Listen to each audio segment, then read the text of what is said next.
those software products in particular are simple and they work, and that's all people want. But why is that, do you think? Different customers will want different things. It might be a phone call, it might be an SMS, it might be an email, but just having some procedure and making sure that you're following them up, closing them off once they're expired. Those different methods of communication, it's not just email these days. Been looking for a long time, but I feel like it's coming. With the new way being, the new workflow being, going and seeing, communicating with the client, qualifying the client, getting as much information from them as possible. They're like, oh my God, I had no idea it could do that. So the technology stack is so important because it really does, in the interest of like giving your team member the tools they need to succeed, that is it.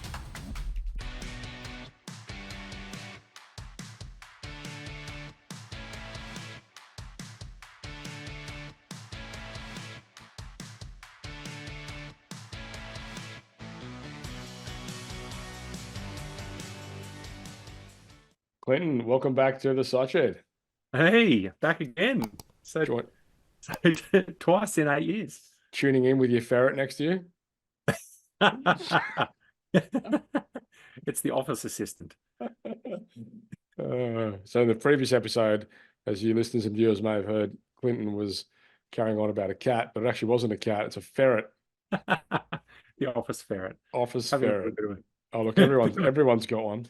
Bit of a furball in the ferret. So, mate, we're back today to talk about the exciting topic of quoting and estimating. In the first episode, we were talking about just a general overview as to the differences between quoting and estimating and how that relates to both job-based businesses and then the larger project-based businesses. So for context, like residential emergency reactive work versus building, for example.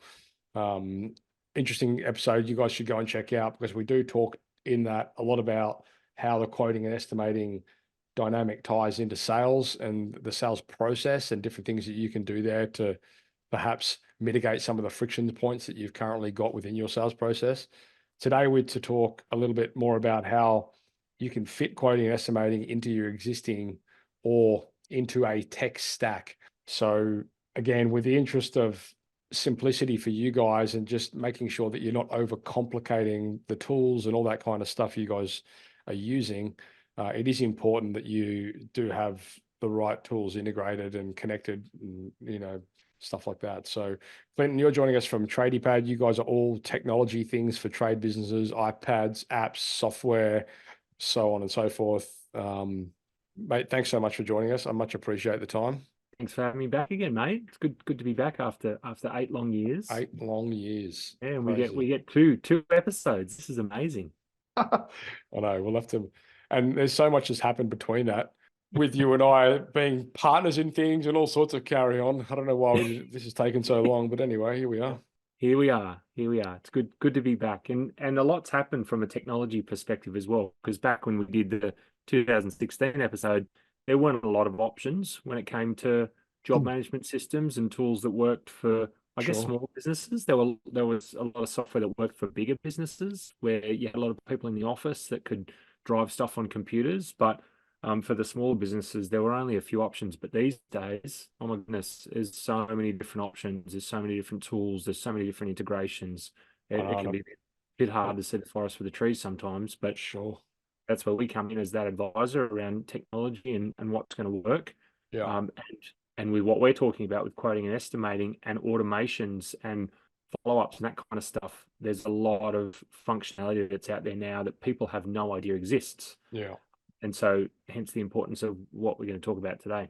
And I guess as well with it's such, like you say, such a fast moving space, and there's so many things that are popping up on the radar of late, of course, AI, it's just changing everything in the tech space. So it's really hard to be on top, and there's all these things, they all look amazing, and surely some of them are, but shiny object syndrome has never been more prolific with me than it is right now. I want to try everything to my demise. So I think it's super important what you guys do over there and just helping simplify and making sure that people aren't, bringing tools into their stack that is not necessary or perhaps isn't going to get used the right way.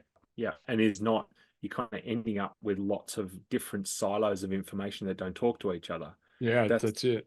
that's super common. We'll have someone come to us with 4 or 5 bits of software, and they're all doing a part of the process, but they're not talking to each other, and they've got lots of manual handling, double handling, or whatever it might be, and they just want this magic wand that can bring it all together. There's still not that one tool that does everything amazingly well, is there? Like, I've Not yet. been looking for a long time, but I feel like it's coming. Yeah, I think we're closer. We're closer.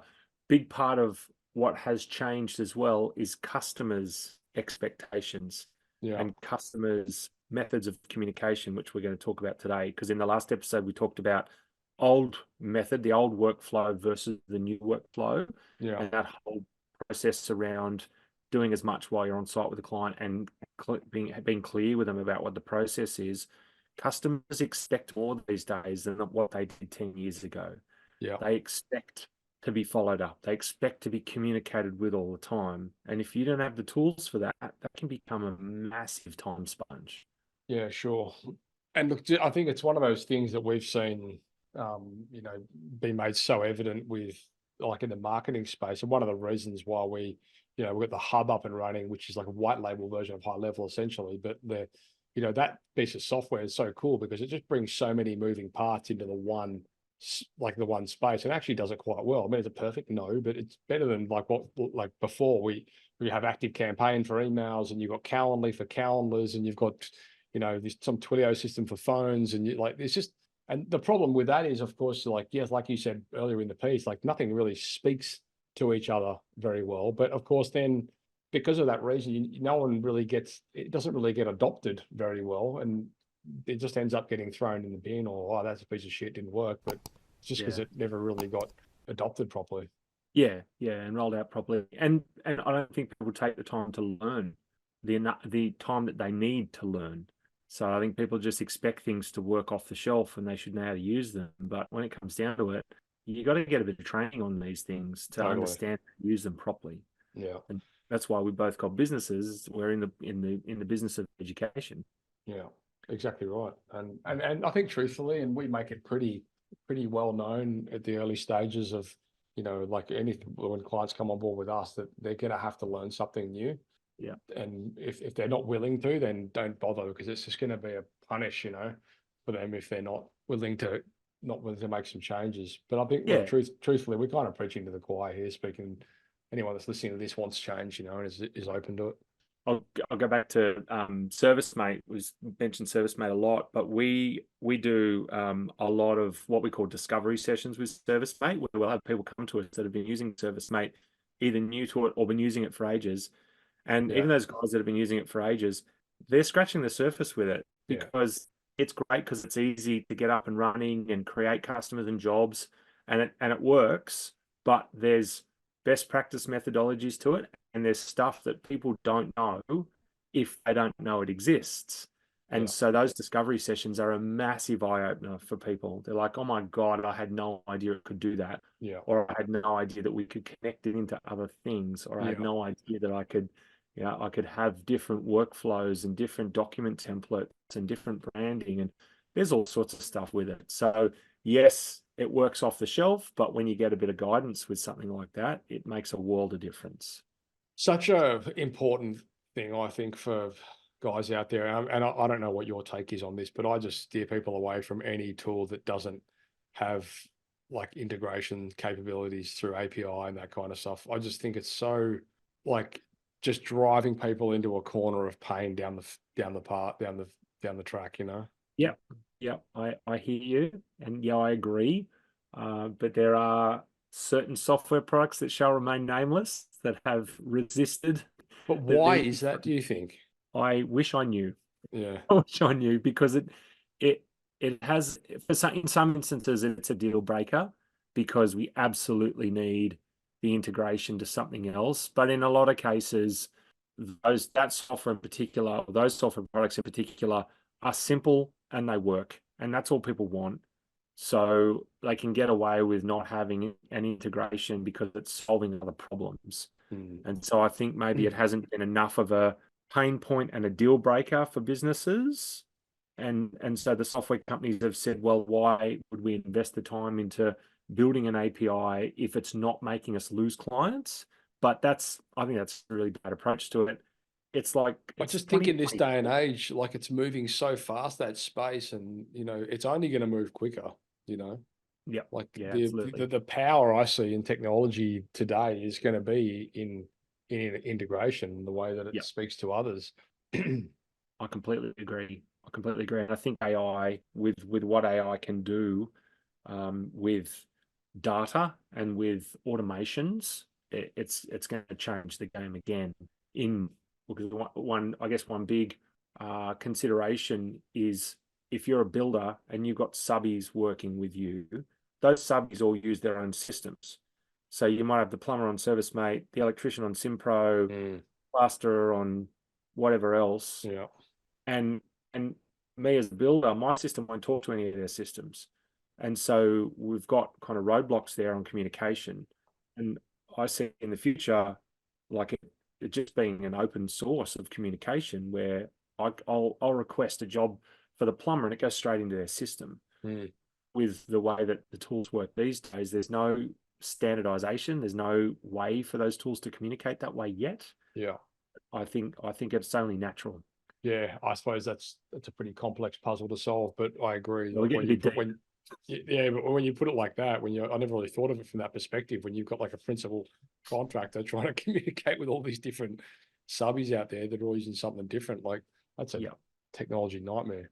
it is. Yeah. And there are tools now that the builder can use and invite the subby in to be Yeah, I've a seen that. user of the system. Yeah. Builder Trend's a good example of that. So if I'm the plumber, I'll have the Builder Trend app on my phone and I've got my login to that and I can receive communication. But now I'm using two apps. I've got ServiceMate to run my business and I'm using Builder Trend to communicate with the builder. And I've got information in both places and I've got to manage both things. So it works in theory, but in practice, it's a pain in the ass. Mm. Well, we'll see. We'll see. We'll see. That's not what we're here for today, Well, it kind of is. kind of. So we bring it back to quoting Yeah. and estimating. It's I think that with this episode, it's talking about the technology side of it and how the tools can work as part of your technology platform. And I wanted to relate it to that whole old way versus new way. So with the new way being the new Yeah. workflow being going and seeing, well, communicating with the client, qualifying the client, getting as much information from them as possible. So having a system where the client can send you photos or videos that can maybe go straight into your system and save as a file against your job. Or when they submit an inquiry, they can submit photos and information, more information for you to have as much info as possible so you can make that decision on whether you want to quote that job. So it's kind of all the way back to that inquiry phase. And then if you make the decision that, yes, we want to quote the job, I'm going to go out and do a site visit, go and see the client, assess the work, having the right tools to then capture information while you're there on site. So it might be taking photos or videos. It might be measuring tools. So there's some pretty cool measuring functions built into phones and tablets these days. We talked last time about calculation or the estimating. So having the ability to do the calculation of how much the work's going to cost to be done. So working out the labor and the materials, or having kits that are kind of pre-built combinations of labor and materials. So you can do that calculation of how much you're going to quote the client. For little service and maintenance jobs, it's probably a lot simpler than it would Mm. be for larger scale project style jobs. But even so, it's still having a methodology that lets you do that calculation there and then, so that you don't have to go away and make phone calls to people and Yeah. do your calculation separately and then have to send the quote to the client set later on. We want to get as much of it done while we're there on site as we can and actually present the quote to the client there and then and go through it with them as like a quote presentation. Yeah. So you need that ability to do the calculation there and then. And if you've got staff that you want to be doing this, having a procedure and process for the staff to follow so that you're confident that they're doing the calculation correctly. Mm. So having as simple as having a price list of here's our labor rates and here's our price list of all our materials, and they can go through and add labor, add materials, or use our recipes or kits, pick things from a list of what needs to be done so that you're confident that they've got the ability to do that calculation themselves and come up with a value so they can present the quote to the client. Yeah.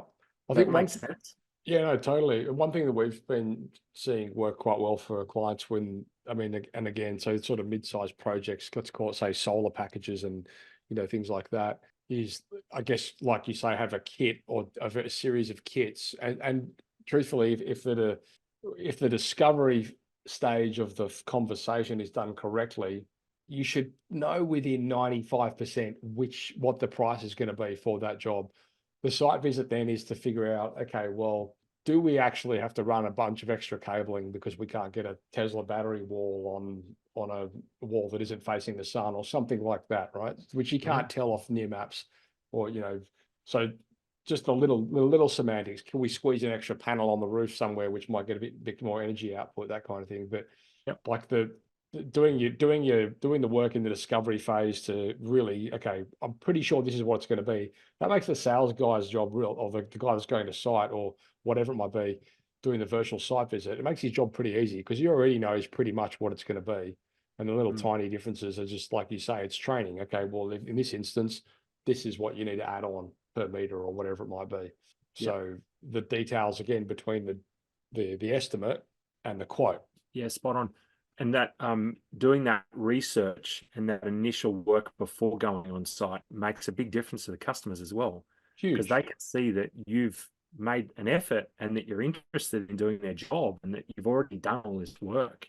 That speaks volumes to people, as opposed to someone rocking up and going, right, what are we doing? And the other thing we're seeing, we get so much feedback from clients about their clients, with the clients are so happy to see like a clearly defined process. And they're like, this is amazing. Like, we know exactly what's coming next, and it's all documented and it's all communicated. It's like ding, ding, ding, ding, ding. And they just know, they feel like they're actually part of something that's already moving. And it just gives them so much like confidence and belief in engaging that company. Yeah, massive difference. I think that's the part of the sales process that people, or the quoting process that people don't think about too much. Yeah. Putting a price together and creating a quote and sending it to the client's one part, but it's that whole relationship and confidence building to get the client to a point of them saying, yep, I want to use that company. Yeah, that's right.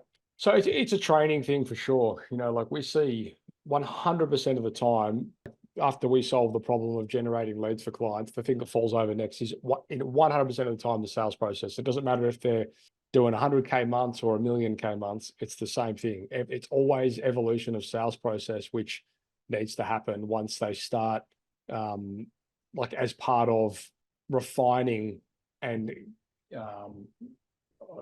like embracing this new kind of system and this new way of doing things, And it's not a bad thing. It's normal, right? Because there's a progression there, and like you said before, you've got to train and trust your team, and you've got to equip them with the ability to succeed in doing that thing, which is perhaps very different to what they've done previously.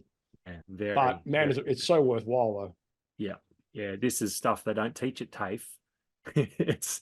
And truthfully, this is stuff that it's very hard to teach anywhere unless you're actually in the trenches, because you need to understand at the different stages of the process where the bottlenecks are in order to improve it. So it's not something you can teach out of a textbook.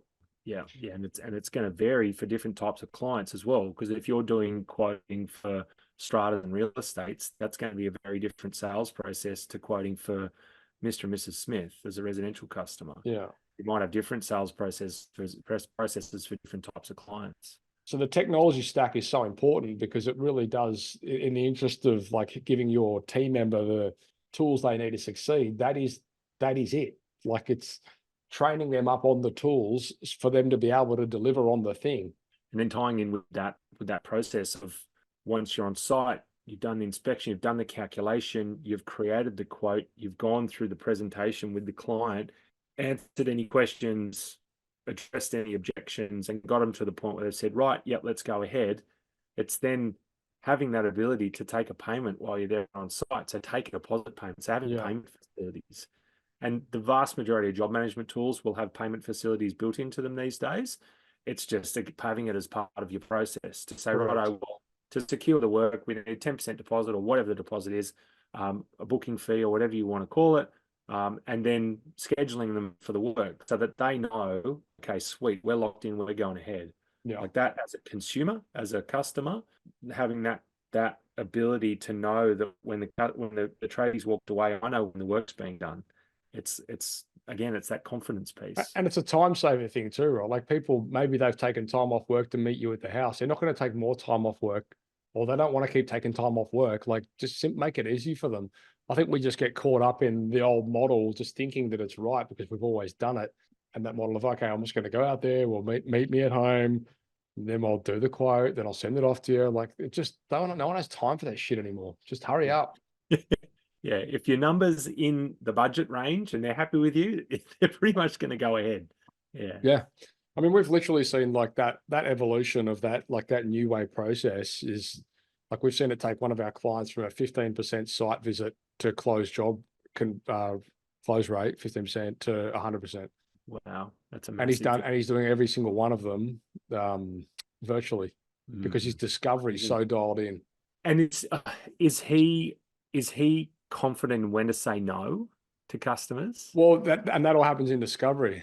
Yeah. Okay. And this is the point, right? Like he does the work up front to reduce and mitigate the objections and the conversations once they progress to the next stage. So he knows full well, if they're at that stage, I'm going to close them. Yeah. Yeah. But that also enables him to be picky and choosy with, who he wants to work with. So yes, he does turn people away. But the beauty of having regular, consistent, good quality leads coming in all the time is that you can do that because you don't care. You don't have to be scratching for, jobs. Yeah. We touched on it in the last episode, but having the data and information about how your jobs have performed, I think plays a big role in that as well, on when to say no. Yeah. Because if you've got the data on jobs that you've quoted and how they've performed, how much profit you've made, that's your ideal client. And there might be particular clients or particular types of work that don't make you as much money.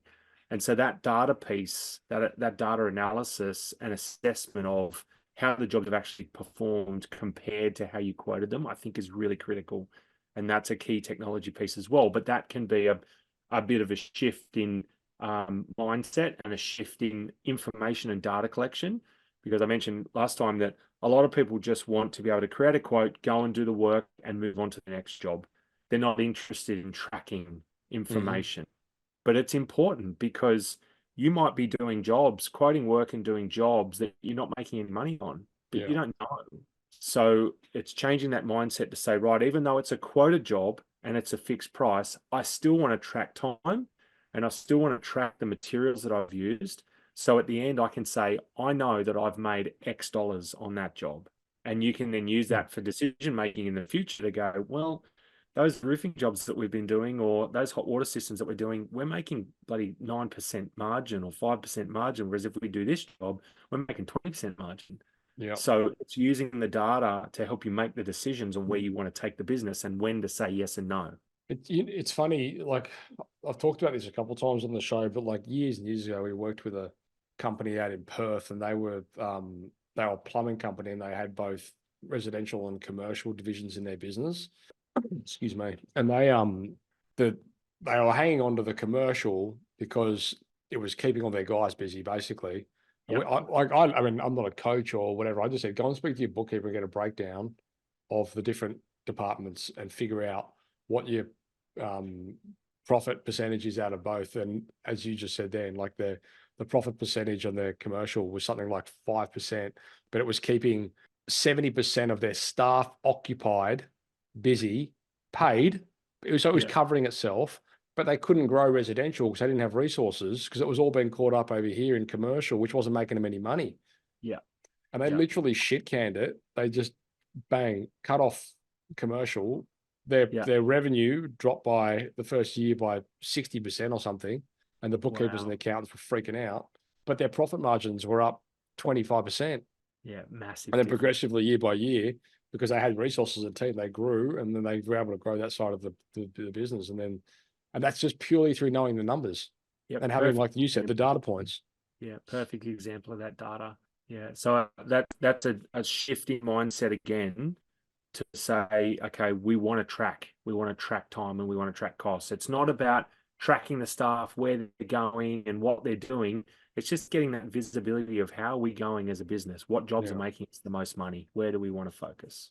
It absolutely ties in with your tech stack because, as I mentioned before, yes, you can create a quote in an accounting package, but that's it. You can't then track actual costs against that quote. You can't schedule it. It's like all it is a quote. Whereas when you create a quote in a job management system, that's a budget, and you can then start to track actuals against it. You can report on it. It's information. Yeah, super useful.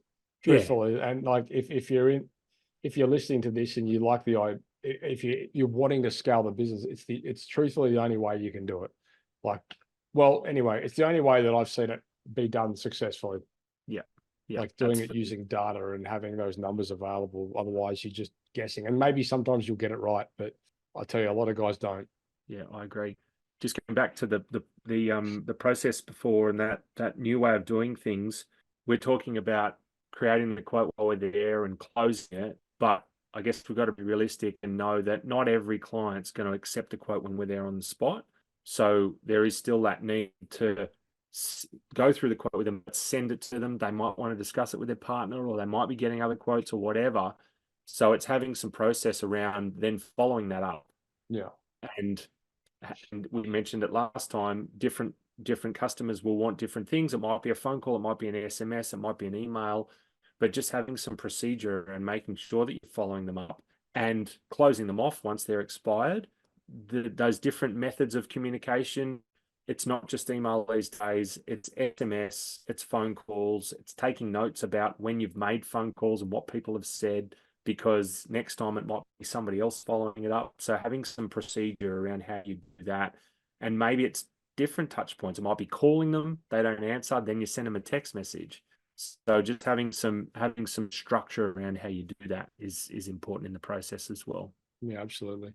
And some of that stuff can be automated. Some of it can be automated client facing, and some of it can be automated internally. You know, we have like automations in the business, which is like at this point, call this person, like so it goes into one of our team members, call this person at this stage of a workflow, you know. So it doesn't always have to be, you know, outwards facing automations.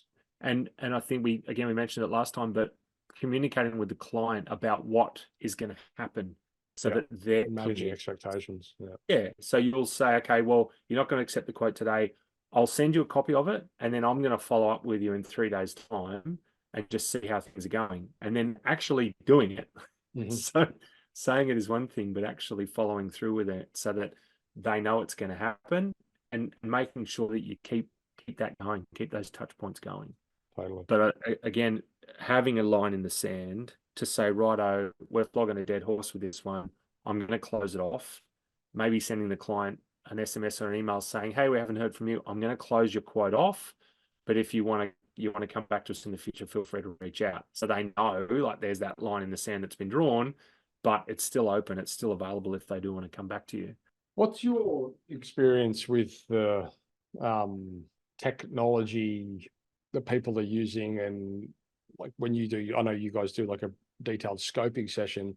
Like, do you come across like a lot of scenarios where you're like, guys, this tool is just not the right one. You need to be using something like this to be able to help you get to where you want, what you've told me you want to go, or you're just going to keep chasing your tails? All the time. Yeah. All the time. Because it's very, very easy to make a decision on a piece of software. Right. Software companies are very good at selling it. You might be talking to your mate at the pub and he says, oh, you should use this. It's really easy to make a decision on a piece of software, but whether that's the right software is another thing. So yeah, all the time. Again, I'll use ServiceMate as an example. ServiceMate's great because it's so easy to get started with, but it's got its limitations. And we'll get a lot of people that will come to us with ServiceMate that want to manage big projects, or they want really detailed reporting, and ServiceMate's not designed for that. So yeah, quite often it'll be a case of, okay, well, here's the limitations of what this can do. And it's up to them to make a decision on whether that's a deal breaker and whether we've got to look at something else. Like, we don't want to change just for the sake of change, especially if it's a piece of software that's been in place for quite some time and it's entrenched in the business. But if there's a blatant mismatch, or there's a lack of functionality, or whatever that is a deal breaker, then you have to look at something else. Otherwise, you're limiting your growth, and you're limiting your automation and scale. So yeah, absolutely. And we're not, and I guess that's the benefit of talking to an independent party. Like, we work with lots of different software, and they're all great bits of software, but we know what they can't do. Whereas you go and talk to a software company, they're going to tell you what it can do, but not what it can't do. Exactly. And they're not going to say to you, well, you know what, we can't do that. You should go and look at something else. Yeah. They want to keep you on their software. So yeah, we have those conversations all the time. It's a case of, you mentioned before, shiny objects. There are a lot of systems that have need to have, nice to have. Yeah, exactly. Need to have a nice to have. So there's a lot of things that are shiny objects, but there's a lot of things that are must haves and are a deal breaker if you can't get them. So yeah, just again, it's a case by case basis on what the business needs, and it's a lot of times it's what the business can handle as well. Because you take a system like Simpro, it's amazing. It can do so much stuff, but you've got to have the people that can drive it, and it's got to be practical for you as a business and your team as a business to use it, to be able to leverage all that functionality. It's no point having all this stuff if it's not practical for you to use it. So it's got to work for the savviness and the tech knowledge of the business, but also the operational method of the business and how you're going to use it. Is that a word? Tech knowledge? I just made it up. I like it. Yeah, cool. All right. Well, what else? What haven't we covered? I think that's about it. I mentioned it before, but the positioning of the journey with the client from the get-go, so they know what's going to happen. Yeah. And that comes back to you as a business mapping that out and having your process so you can communicate it with the client. So that clarification of expectations, I think, is important for both sides. So then they know where it's up to, and you know where it's up to, and there's absolute clarity on what's going to happen.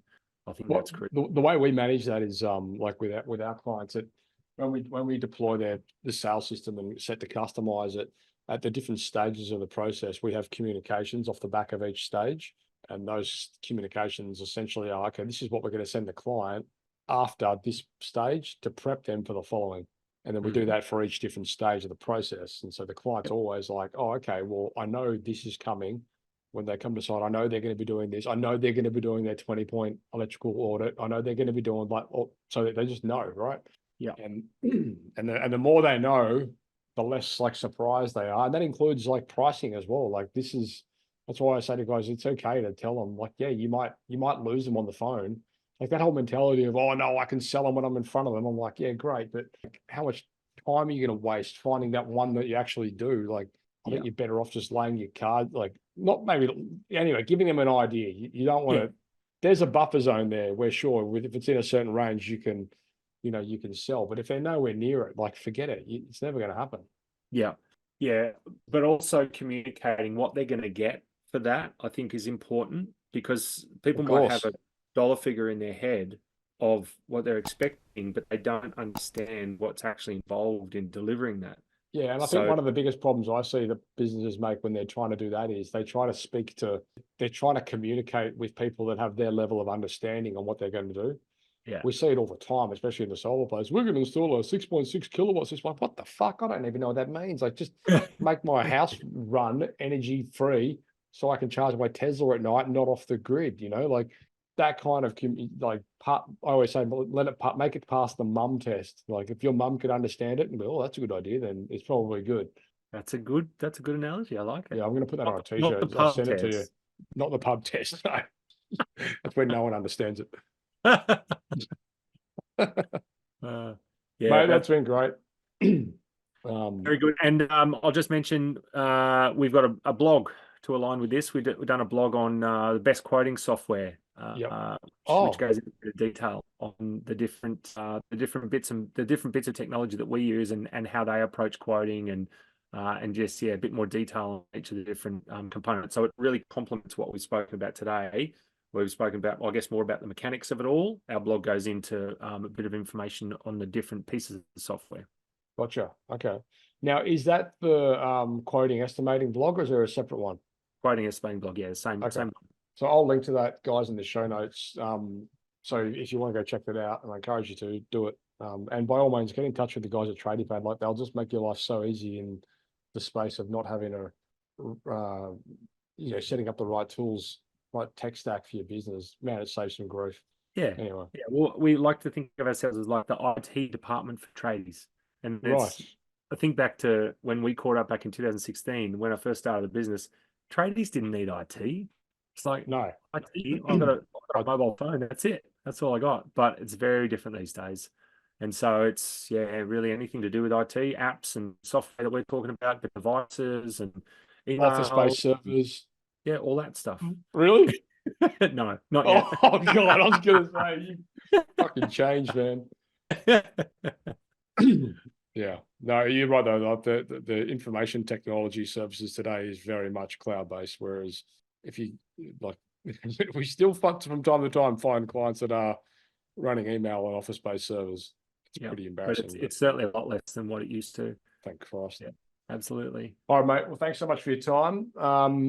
If you listeners and viewers out there, if you've got any questions, or if you want Clinton to expand on anything to do with tech, truthfully, anything to do with tech, post some comments, send them over to me, and I'll get him back on the show, and we'll absolutely for you. Yeah, bring it on. Throw the questions out there. Anything you want us to talk about. We can talk about ferrets. We can talk about fishing. Talk about skiing. Yep, tech-based. You name it. Yeah, sure. Anyway. All right, guys. Thanks for having me, mate. It's been awesome. That's thank you, Clinton. And for you guys out there, once again, any questions, you know where to hit us up. Chat in the next episode. Ciao. New Zealand-based home renovation company, 6,593% ROAS. Sydney-based solar company, 2,700% ROAS. Hunter region-based bathroom renovation company, 5,616% ROAS. Melbourne-based building company, 13,182% return on ad spend. Adelaide-based solar company, 2,881% return on ad spend. Guys, the list goes on and on. If you're a trade-based business and you work with projects like roofing, solar, bathroom renovations, kitchen renovations, anything like that, head across to tradie.wiki/pod for podcast. Tradie.wiki/pod for podcast. Book in a conversation. It is game changing.